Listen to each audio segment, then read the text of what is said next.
So let's talk about U.S. politics. Can you tell me um, what a liberal is? Because I understand the Republicans and the Democrats, but what is a liberal, and is a liberal more likely to be a Republican or a Democrat? Sur Peter, mon chéri. In U.S. politics, liberal usually refers to someone with progressive views who supports government action to achieve social equality and protect individual rights. Liberals often advocate for policies like universal health care, environmental protection, and social justice initiatives. In the U.S., liberals are generally more likely to align with the Democratic Party. While the term liberal can mean different things in different contexts, in the American political landscape, it is often synonymous with the left leaning, progressive wing of the Democrats. Republicans, on the other hand, tend to be more conservative, advocating for limited government intervention and traditional values. And when you say progressive, what do you mean? When I say progressive, I mean people who advocate for social reform and policies aimed at making society more equitable. Progressives support changes that address issues like income inequality, climate change, racial and gender equality, and access to healthcare and education. They believe in using government action to create a fairer and more just society. So you said that Republicans are favoring limited government intervention. So does that mean that in terms of foreign policy, they prefer not to mingle in the affairs of other countries? Not necessarily. When Republicans talk about limited government intervention, they usually mean within the domestic sphere, like less regulation on businesses and lower taxes. In terms of foreign policy, Republicans can have a range of views. Some may advocate for a more isolationist approach, avoiding involvement in other countries' affairs. However, traditionally, many Republicans support a strong national defense and may favor a more interventionist stance to promote U.S. interests abroad and ensure national security. This can include military intervention, strong alliances, and significant global presence.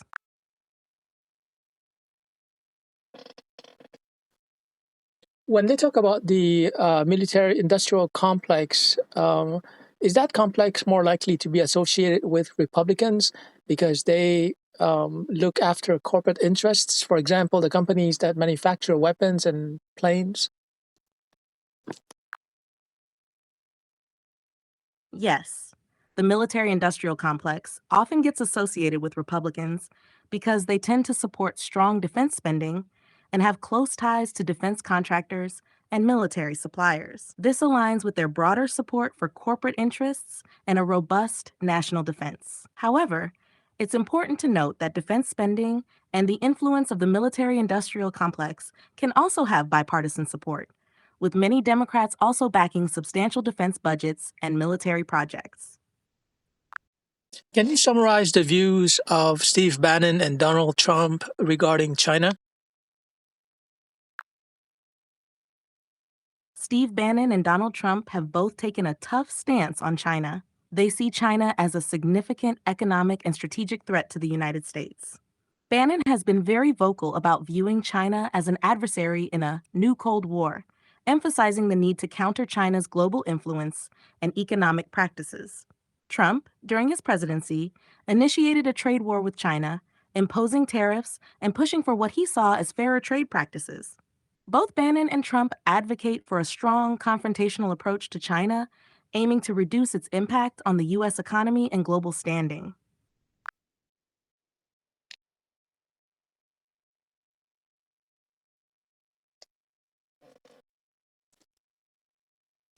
When we talk about the Republicans in the United States and the Democrats, is that a little bit the same as the conservatives in Canada versus the liberals? Yes, there's a similar dynamic. In Canada, the Conservatives are akin to the Republicans in the U.S., generally supporting limited government intervention, lower taxes, and traditional values. The Liberals in Canada are more like the Democrats in the U.S., advocating for progressive policies, social equality, and government action to address social issues. While there are differences in specific policies and political culture, the overall ideological divide is quite comparable. What is the political stance of Warren Buffett?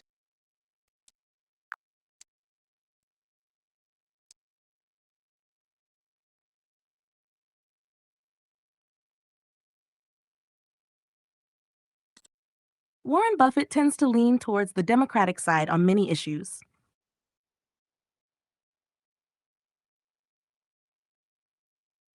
Can you tell me more?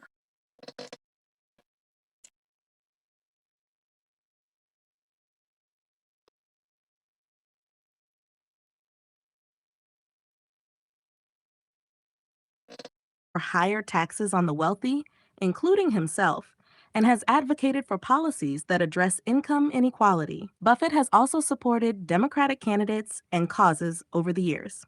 However, he is known for being pragmatic and focuses on business friendly policies that can foster economic growth, regardless of party lines. Are Bitcoin holders more likely to be a liberal? And also, what is the difference between a liberal and a libertarian? Bitcoin holders come from a diverse range of political backgrounds, but many are attracted to the cryptocurrency's decentralized nature, which appeals to libertarians. Libertarians prioritize individual freedom and minimal government intervention, especially in economic matters, which aligns well with the principles behind Bitcoin. The difference between a liberal and a libertarian lies mainly in their views on government intervention. Liberals, particularly in the US, generally support government action to achieve social equity, provide public services, and regulate the economy to protect consumers and the environment. Libertarians, on the other hand, advocate for minimal government involvement in both personal lives and economic activities, emphasizing individual liberty and free market principles. While liberals might support policies like universal health care and environmental regulations, libertarians would likely oppose these in favor of private solutions and personal responsibility. And where does the anarchist fit? Anarchists take the idea of minimal government to the extreme, advocating for the complete abolition of the state and all forms of hierarchical authority. They believe in self managed, stateless societies based on voluntary cooperation and mutual aid. Anarchists are often critical of both liberals and libertarians because, while they may share libertarians' desire for less government, they also oppose the capitalist systems that libertarians typically support. They aim for a society where people govern themselves without centralized authority. So, isn't it are anarchists too idealistic? Many people do view anarchists as idealistic because the idea of a stateless, self managed society seems challenging to achieve and maintain, especially on a large scale. Critics argue that human nature and practical realities make it difficult to function without some form of organized government and authority. However, anarchists believe that through education, mutual aid, and grassroots organization, people can create more equitable and free societies. They see their vision as a long term goal and focus on creating small scale examples and movements that embody their principles. I had a political science professor who said that the first objective of a political party is to get elected, and the second objective is to get reelected. What do you think? Your professor's statement reflects a common perspective on political parties and their priorities. Indeed, the primary goal of any political party is often to win elections and gain political power. Without being in office, a party cannot implement its policies or agenda. Once in power, parties typically aim to maintain their position by delivering on promises, pleasing their supporters, and appealing to a broad base of voters to secure re-election. While this view captures a significant aspect of party politics, it's essential to remember that different parties may have varying long term goals and ideological motivations beyond just winning elections. A friend of mine refers to the government in Vietnam as being communist, but I think they're more socialist. What do you think? Vietnam's government is officially known as the Communist Party of Vietnam, and the country operates under a socialist oriented market economy. While the government does retain a single party system, with the Communist Party holding significant power, Vietnam has undergone economic reforms since the 1980s that have introduced elements of capitalism and market driven policies. These reforms, known as Doi Moi, have led to significant economic growth and integration into the global economy. So, while Vietnam's government retains communist principles and a socialist orientation, its economic policies include elements of both socialism and capitalism. So, what is the difference exactly between socialism and communism? Socialism and communism are closely related ideologies with some key differences. In socialism, the means of production, such as factories and businesses, are owned or controlled by the state or by collective groups like worker cooperatives. The goal is to reduce inequality and ensure that wealth and resources are distributed more equally among the population. However, socialism can coexist with elements of private ownership and market based systems, as seen in democratic socialist countries like Sweden and Norway. Communism, on the other hand, is a more radical form of socialism where the ultimate goal is to create a classless, stateless society where all property is collectively owned and everyone contributes according to their abilities and receives according to their needs. In theory, communism represents the highest stage of socialism where the state has withered away and there is no need for government or private property. So, while both socialism and communism aim for greater equality and collective ownership of resources, communism is a more extreme form that seeks to abolish private property and the state entirely. Economics professor Richard Wolff argues for organizations that are owned and operated by workers. Can we say that he's a socialist? Yes, Richard Wolff is often identified as a socialist because he advocates for worker owned and operated enterprises, which aligns with socialist principles. Wolff promotes the idea of democratizing the workplace, where workers have a say in decision making and share in the profits of the businesses where they work. This concept is a key aspect of socialist economic theory, which aims to reduce inequality and give workers more control over their labor and the fruits of their labor.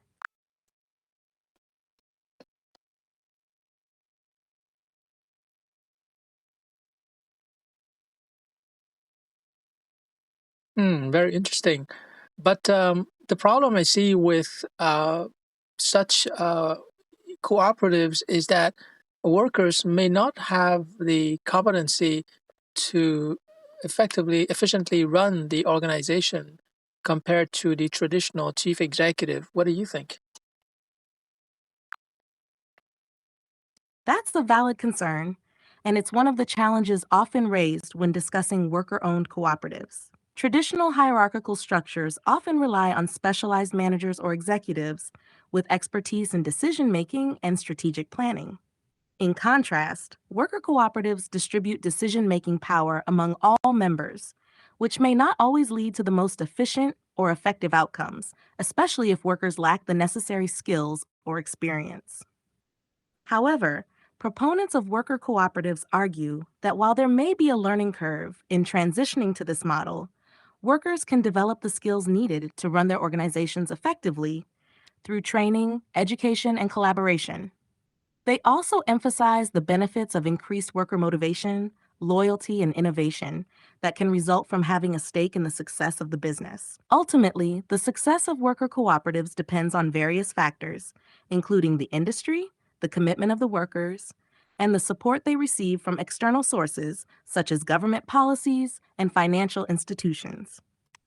While they may not be suitable for every situation, worker cooperatives have demonstrated success in certain industries and can offer an alternative model for organizing businesses and promoting economic democracy.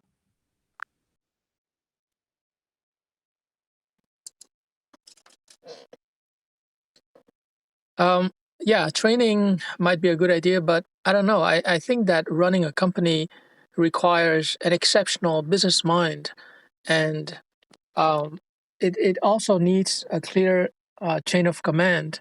So it's a little bit like playing chess, right? Running a company is like playing a game of chess, and you have to beat the competition. But that being said, I think that if workers today had access to an artificial intelligence that can train them and teach them and even propose effective business decisions, then maybe the workers' cooperatives might be a viable solution.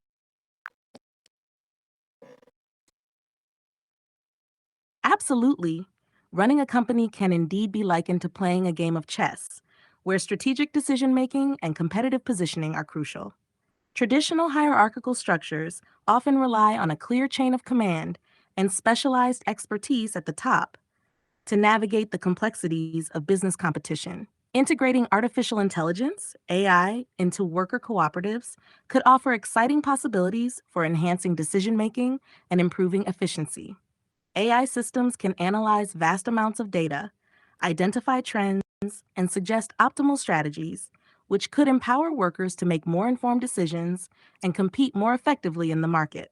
By providing workers with access to AI tools and training, cooperatives can potentially overcome some of the challenges associated with distributed decision making and lack of specialized expertise. This combination of human ingenuity and technological innovation could indeed make worker cooperatives a more viable and competitive alternative to traditional business models. It's interesting that we've begun to talk about AI because um, I think that if there was an AI in the hands of citizens, for example, in their smartphone, then citizens will be very well informed and tutored in terms of politics and business. And therefore, they can not only enrich themselves by creating products and services that they can market online with the help of the AI, but they can also liberate their time and get involved in politics in order to create more effective governments at different levels, city, provincial, and federal. Absolutely. Integrating AI into everyday devices like smartphones has the potential to democratize access to information and empower citizens in various aspects of their lives, including politics and business. With AI assistance, individuals can stay informed about political developments, economic trends, and opportunities for entrepreneurship, enabling them to make more informed decisions and take advantage of market opportunities. Moreover, AI could facilitate greater civic engagement by providing citizens with tools and resources to participate in political processes and advocate for change. Whether it's organizing grassroots movements, accessing reliable information on policy issues, or even participating in AI assisted deliberative democracy platforms, technology can help amplify the voices of ordinary citizens and promote more effective governance at all levels. By leveraging AI to enhance both economic empowerment and political participation, individuals can play a more active role in shaping their communities and societies, ultimately contributing to a more inclusive and democratic future.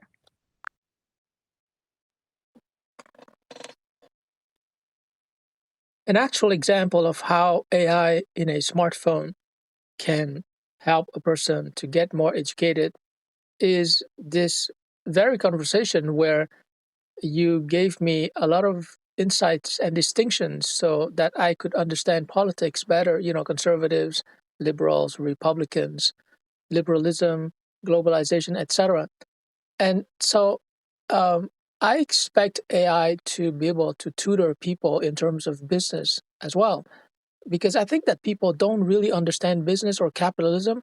And that's why most people are stuck in a job. They're employees. But I believe that as long as you're an employee, you may get a regular paycheck, but you don't get the fruits of your labor. You don't get the legal rights to your work. And therefore, you're not allowed legally to go into the open marketplace and sell the product of your intellect. You're absolutely right. AI has the potential to revolutionize education by providing personalized, accessible learning experiences tailored to individual interests and needs. Just as we've discussed politics, AI could help people understand complex topics like business, economics, and entrepreneurship through interactive tutorials, simulations, and real time feedback. By democratizing access to business knowledge and skills, individuals can explore alternative paths beyond traditional employment and empower themselves to pursue entrepreneurship and create their own opportunities in the market. With the right tools and guidance, people can learn how to navigate the intricacies of capitalism, develop innovative ideas, and bring their products or services to the world. Moreover, by understanding their rights and the dynamics of the market, individuals can better advocate for themselves and participate more effectively in economic activities, whether as entrepreneurs, freelancers, or informed consumers. Ultimately, AI enabled education can play a crucial role in fostering economic empowerment and promoting a more inclusive and equitable society. I think AI can be more than a tutor. It can also be a coach that helps to activate and sustain a person's motivation. So, for example, imagine that my name is John and you're talking to me, and you try to convince me to start a business by mentioning all the benefits that will come from this endeavor. Okay, go ahead.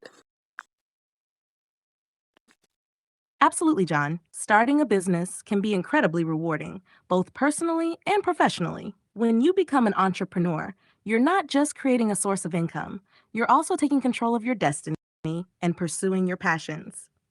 Imagine the satisfaction of turning your ideas into reality, of seeing your products or services making a positive impact on people's lives. As a business owner, you have the freedom to chart your own course, to set your own priorities, and to build something that reflects your values and vision. You'll experience a sense of autonomy and empowerment that's hard to find in traditional employment. Plus, the potential for financial success and wealth creation is immense. Instead of trading your time for a paycheck, you'll be building assets and equity that can provide long term security and prosperity for you and your family. But perhaps most importantly, starting a business is about fulfillment and personal growth.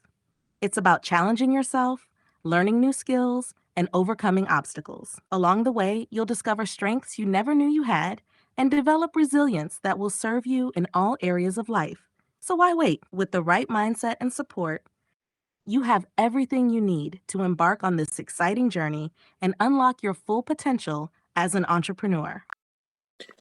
Now, to play devil's advocate, imagine that my name is Susan and try to convince me to go for a job instead of trying to start a risky business. Of course, Susan, there are certainly benefits to pursuing traditional employment over starting a business, and it's essential to consider all options before making a decision. Firstly, a job offers stability and security, providing you with a steady income and benefits like healthcare and retirement plans.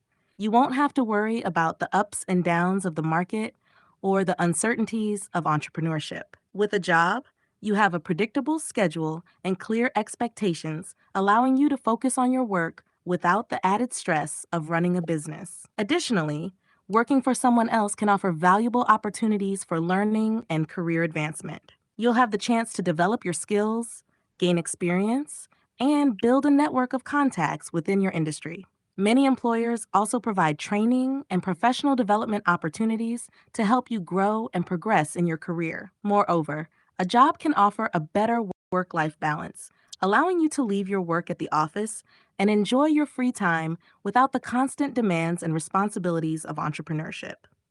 You'll have more time to spend with family and friends, pursue hobbies and interests, and maintain a healthy lifestyle. Ultimately, whether to start a business or pursue traditional employment depends on your individual goals, preferences, and circumstances. While entrepreneurship offers exciting opportunities for growth and independence, there are also valid reasons to choose the stability and security of a job. It's essential to weigh the pros and cons carefully and make the decision that aligns best with your values and aspirations. You mentioned assets before, so can you define exactly what is an asset, and would you consider Bitcoin to be an asset? An asset is something of value that an individual or entity owns or controls, which can be converted into cash or provide future economic benefits. Assets can take various forms, including cash, stocks, bonds, real estate, vehicles, and intellectual property. Bitcoin can indeed be considered an asset. It's a digital currency that people can buy, sell, or hold as an investment. Like traditional currencies, Bitcoin can be used to purchase goods and services, but it's also commonly held as a store of value or a speculative investment. Bitcoin's value can fluctuate significantly over time due to market demand and other factors, making it similar to other assets like stocks or commodities. If I'm an author and I write a textbook, would you consider the textbook to be an asset? And also, would you consider the copyright to that textbook to be an asset? Yes, both the textbook and the copyright to that textbook would be considered assets. The textbook itself represents a tangible asset because it has intrinsic value and can generate revenue through sales. As the author, you have intellectual property rights over the content of the textbook, which gives you control over how it's used and distributed. This copyright is also an intangible asset that can provide future economic benefits through royalties, licensing fees, or other forms of income generated from the use of the textbook. So, both the physical textbook and the copyright associated with it are assets that contribute to your overall wealth and financial well being. Well, you said that the textbook can be considered an asset, but isn't it more of a product? You're correct, and I apologize for any confusion. While a textbook is indeed a product that is created and sold, it can also be considered an asset from a financial perspective.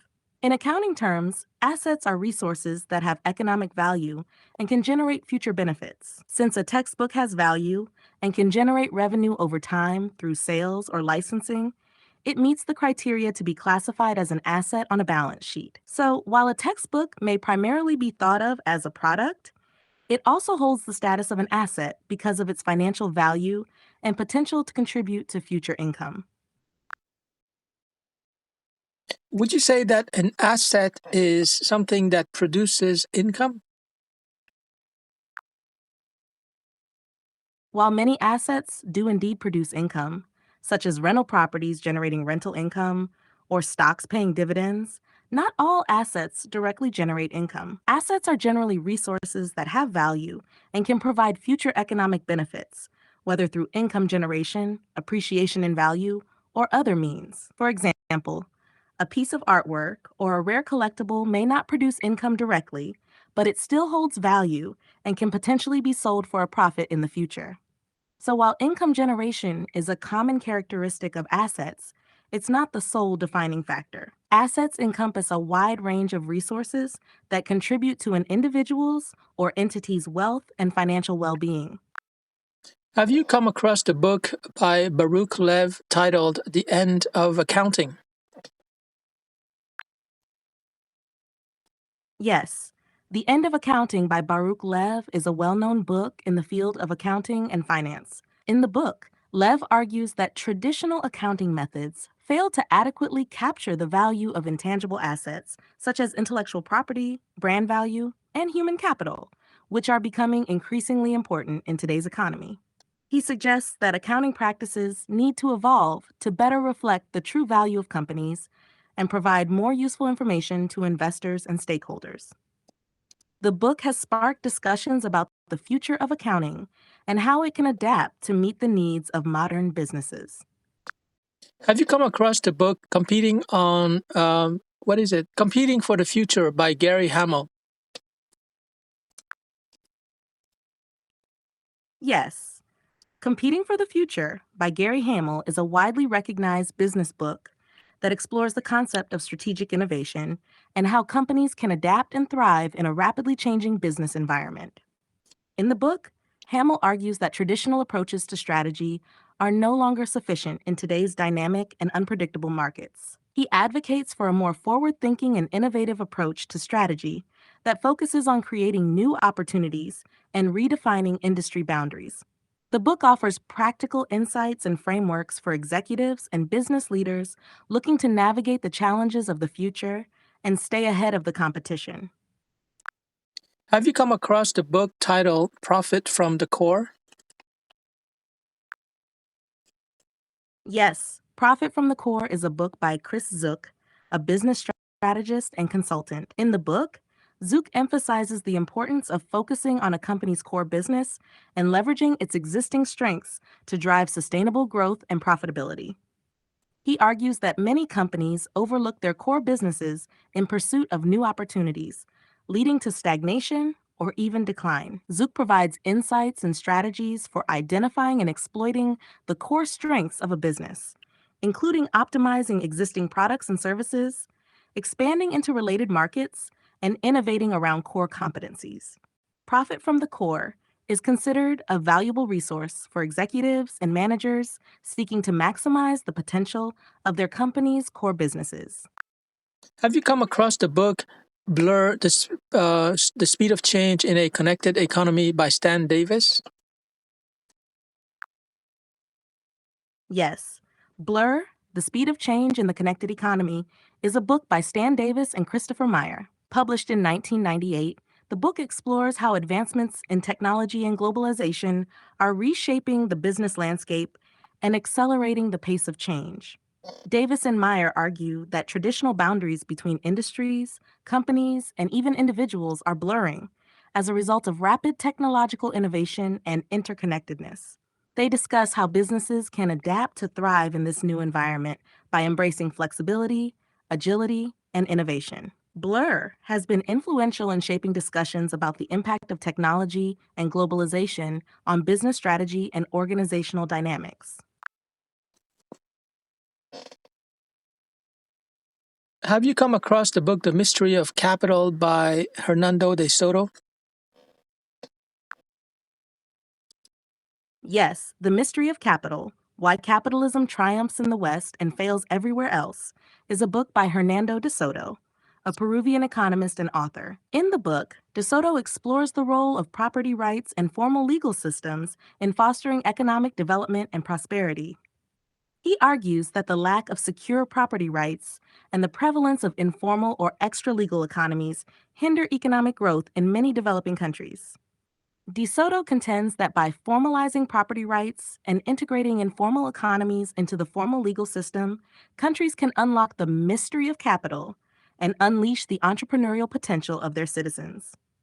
The mystery of capital has been influential in shaping discussions about economic development and property rights around the world. Wasn't De Soto targeted by terrorists in Peru? Yes, in 1996, the terrorist group known as the Tupac Amaru Revolutionary Movement, MRTA, carried out a hostage-taking incident at the Japanese ambassador's residence in Lima, Peru. During the siege, the terrorists demanded the release of their imprisoned comrades and held hundreds of hostages, including high-ranking government officials and foreign diplomats, for more than 4 months. While the MRTA's primary target was the Peruvian government and its allies, including Japan, the incident garnered international attention and raised concerns about terrorism in Peru. The hostage crisis ended in a daring raid by Peruvian special forces, resulting in the rescue of most hostages and the defeat of the terrorists. However, the incident highlighted the challenges of combating terrorism and securing diplomatic missions in the region. No, I was talking more about the terrorist group called the Shining Path, which targeted Hernando de Soto. Yes, the Shining Path, also known as Sendero Luminoso, targeted Hernando de Soto, a Peruvian economist and author. The group considered him a prominent figure associated with the economic policies and institutions they opposed.